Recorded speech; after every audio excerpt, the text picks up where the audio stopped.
Halo, salam sehat dan salam semangat. Pada video kali ini kita akan belajar mengenai gaya.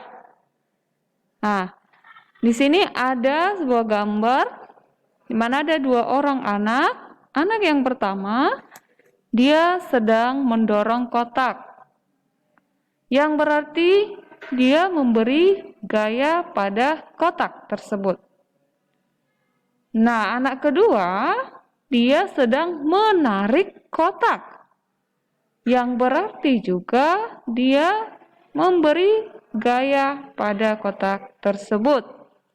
Nah, jadi bisa kita artikan bahwa gaya adalah dorongan atau tarikan yang menyebabkan perubahan bentuk, arah, gerak, dan kecepatan benda.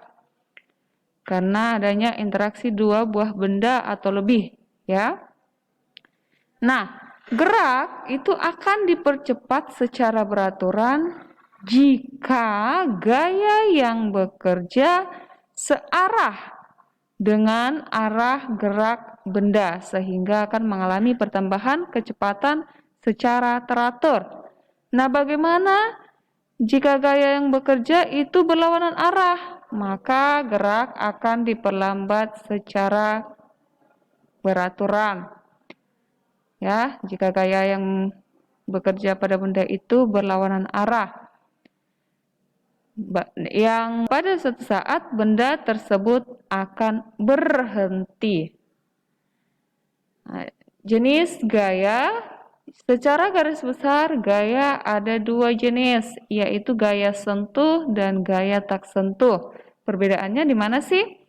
Kalau gaya sentuh itu gaya yang bekerja mengenai permukaan benda atau gaya yang dihasilkan jika dua buah benda tersebut saling bersentuhan, ya. Sedangkan gaya tak sentuh itu kebalikannya, gaya yang dihasilkan dengan tidak atau tanpa bersentuhan. Yang termasuk ke gaya sentuh itu adalah gaya otot, kemudian gaya gesekan, gaya pegas. Yang termasuk ke dalam gaya tak sentuh itu gaya magnet, gaya gravitasi, gaya listrik. Nah, di sini kita bisa lihat contohnya sebelumnya. Kalau kita mau melihat pengertiannya, nih gaya otot itu berarti gaya yang dilakukan oleh otot-otot tubuh. Misalnya ketika kita menendang bola, maka kita mengerahkan gaya otot kaki. Ya, kemudian gaya gesek itu gaya yang ditimbulkan oleh adanya dua buah permukaan yang saling bersentuhan, ya, serta bergerak berlawanan arah. Untuk contohnya nanti kita lihat di slide berikutnya. Kemudian gaya pegas. Gaya pegas itu merupakan gaya yang dihasilkan oleh kerja benda-benda yang elastis. Ya, contohnya karet elastis pada ketapel itu dapat digunakan untuk melontarkan batu kecil atau tali pada busur panah, ya, supaya dapat melesatkan anak panahnya. Kemudian gaya magnet itu gaya yang diakibatkan oleh magnet. Gaya magnet itu bersifat menarik benda-benda yang terbuat dari besi. Gaya gravitasi adalah gaya yang dihasilkan oleh gaya tarik bumi terhadap segala benda yang ada di permukaan bumi. Ya, jadi dengan adanya gravitasi bumi ini menyebabkan kita dapat berdiri di atas permukaan bumi atau tidak melayang-layang di udara. Kemudian gaya listrik itu gaya yang dihasilkan oleh muatan-muatan listrik. Contoh-contohnya kita lihat pada slide berikut. Nah, ini contoh gaya sentuh. Ya, di sini ada seseorang yang sedang mendorong gerobak. Tadi yang termasuk ke gaya sentuh itu yang pertama gaya otot. Jadi antara si pendorong gerobak dengan gerobaknya itu saling bersentuhan. Kemudian dia mengerahkan gaya otot pada tangannya. Oke. Nah, contoh yang kedua tadi ada gaya gesek. Kemudian gaya pegas itu contohnya pada ketapel dan pada anak panah. Jadi tali pada busur panah ini nih digunakan untuk melesatkan anak panahnya, ya. Kemudian contoh-contoh dari gaya tak sentuh yang pertama gaya magnet tadi ya. Nah, jadi ketika paku besi kita mendekatkannya atau magnet ini kita dekatkan kepada paku besi. Paku besi itu akan tertarik dan menempel pada magnet batang ini. Ya, karena tadi gaya magnet itu bersifat menarik benda-benda yang terbuat dari besi. Kemudian contoh yang kedua dari gaya gravitasi, contohnya ketika buah jatuh dari pohonnya. Nah, contoh gaya listrik ketika kita misalnya ini terdapat pada sisir dan penggaris plastik ya, yang kita gosok ke rambut kering. Kemudian kita dekatkan ini nih, kita dekatkan ke potongan kertas-kertas kecil. Maka potongan kertas kecil ini nanti akan menempel di penggarisnya, di penggaris plastik yang telah digosok pada rambut kering tadi. Kenapa bisa terjadi demikian? Karena penggaris plastik yang digosok ke rambut kering itu akan kelebihan elektron.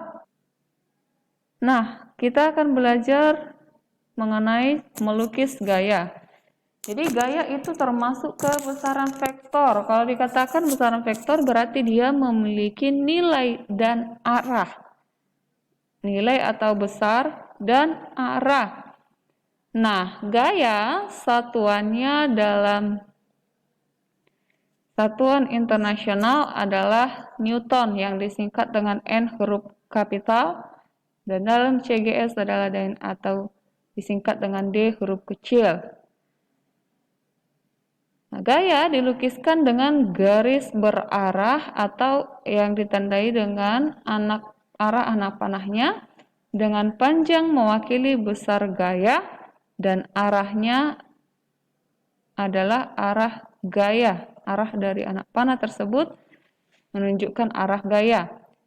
Kemudian gaya akan bernilai positif jika arahnya ke kanan dan akan bernilai negatif jika arahnya ke kiri. Jadi harus diingat ya. Nah, lambang gaya adalah F. F itu singkatan dari force. Ya, force itu bahasa Inggris dari gaya. Jadi disingkat jadi F. Tadi kan saya sudah bilang bahwasanya panjang anak panah itu menyatakan nilai dari gaya, sedangkan arah anak panah menyatakan arah gayanya. Misalnya, sebuah meja didorong dengan gaya 4 Newton ke arah kanan, maka kita bisa melihat gambar diagram vektornya. Ini nih, misalnya meja didorong dari O ke F dengan gaya 4 Newton. Nah, berarti nilainya berapa? Nilainya 4. Ya, nilainya 4 Newton, sedangkan arahnya yang mana? Arahnya dari O ke F gitu. Jadi ada nilai dan arahnya, makanya dia termasuk ke besaran vektor. Oh ya, supaya nggak tertinggal, untuk 1 Newton itu digunakan 1 cm ya. Jadi setiap 1 cm itu mewakili 1 Newton. Kalau kita ingin membuat gambarnya, 1 cm itu mewakili 1 Newton. Adapun alat ukur gaya adalah neraca pegas atau dinamometer seperti gambar berikut. Sekarang kita ingin belajar mengenai resultan gaya atau paduan gaya, ya. Nah, resultan adalah dua atau lebih gaya yang bekerja pada suatu garis kerja. Gaya yang searah dan segaris akan dijumlahkan. Nih, contohnya ada gaya F1 dan F2. Maka sigma F atau resultan gayanya adalah F1 ditambah F2, di mana kedua gaya tersebut bernilai positif. Sedangkan pada gaya yang segaris dan berlawanan arah, itu sigma F-nya akan dikurangi. Contohnya ada gaya F1 dan F2 yang berlawanan arah, maka sigma F-nya sama dengan F1 dikurang F2, di mana F1 bernilai positif, sedangkan F2 bernilai negatif karena arahnya ke kiri. Nah, bagaimana jika besar kedua gaya itu sama? Jadi, bagaimana kita menghitung resultannya? Atau ada nggak akibatnya terhadap benda tersebut? Ya. Nah, jadi jika besar kedua gaya itu sama, tentu benda tersebut akan diam. Karena jumlah kedua gaya tersebut sama dengan 0. Nah, keadaan ini disebut berada dalam kesetimbangan. Jadi, suatu benda dikatakan setimbang apabila resultan gaya yang bekerja pada benda tersebut sama dengan 0. Oke, nah sekarang kita ingin mempelajari gaya gesek. Perhatikan kegiatan berikut. Di sini ada seseorang yang sedang mengendarai sepeda. Ya, pertanyaannya, jika sepeda tersebut direm, ya, bagaimana jika sepeda tersebut direm? Atau mengapa ketika kita menarik rem, sepeda tersebut dapat berhenti? Nah, tentu itu karena adanya tarikan atau dorongan yang berlawanan dengan arah gerak kita yang sedang mengendarai sepeda tersebut sehingga dapat berhenti. Nah, di mana itu terjadi? Ternyata dorongan atau tarikan itu terjadi sebagai hasil gesekan antara karet rem dan pelek pada roda sepeda yang bergesekan. Gaya seperti ini disebut gaya gesek. Nah, jadi gaya gesek tadi termasuk ke gaya sentuh karena hasil persentuhan langsung dua permukaan yang bergesekan. Berikutnya adalah gaya berat. Nah, sekarang kita harus tahu perbedaan massa dan berat dulu ya, karena sering sekali penggunaannya dalam kehidupan sehari-hari itu masih salah. Contohnya, ketika ada orang yang mengatakan bahwa berat badannya adalah 50 kg contohnya. Atau mungkin kalian sering bertanya kepada teman kalian, berat badan kamu berapa? Gitu ya. Nah, ternyata pernyataan tersebut adalah salah. Karena sebenarnya yang dikatakan di situ atau yang ditanyakan di situ adalah massa, bukan berat. Ya, jadi seharusnya yang benar adalah massa badannya adalah 50 kg. Atau berapa massa badan kamu? Bukan berapa berat badan kamu. Ya, kenapa begitu? Kita lihat pengertiannya. Massa adalah ukuran banyaknya materi yang terkandung dalam satu benda yang diukur dengan neraca, di mana massa itu satuannya adalah kilogram. Massa merupakan besaran yang tidak memiliki arah atau termasuk ke besaran skalar. Sedangkan berat adalah gaya gravitasi bumi yang bekerja pada suatu benda. Ya, ingat, gaya gravitasi bumi yang bekerja pada suatu benda. Jadi, massa suatu benda besarnya itu selalu tetap dimanapun benda tersebut berada. Sedangkan berat itu akan berubah sesuai dengan besarnya gaya gravitasi di mana benda tersebut berada. Ya. Nah, Persamaan gaya berat dan persamaan massa bisa dituliskan sebagai berikut, yaitu W sama dengan M dikali G apabila ingin mencari gaya beratnya, sedangkan jika ingin mencari massa, maka rumusnya adalah W per G, di mana G adalah percepatan gravitasi bumi, sedangkan W adalah gaya berat dalam satuan Newton. Nah, percepatan gravitasi di daerah kutub itu sekitar 9,83 meter per sekon pangkat 2, atau jika kita menemui soal-soal yang dimana di dalam soal tersebut nilai percepatan gravitasinya tidak ditentukan, maka kita bisa menggunakan 10 meter per sekon pangkat 2 sebagai nilai percepatan gravitasinya supaya mempermudah perhitungan ya.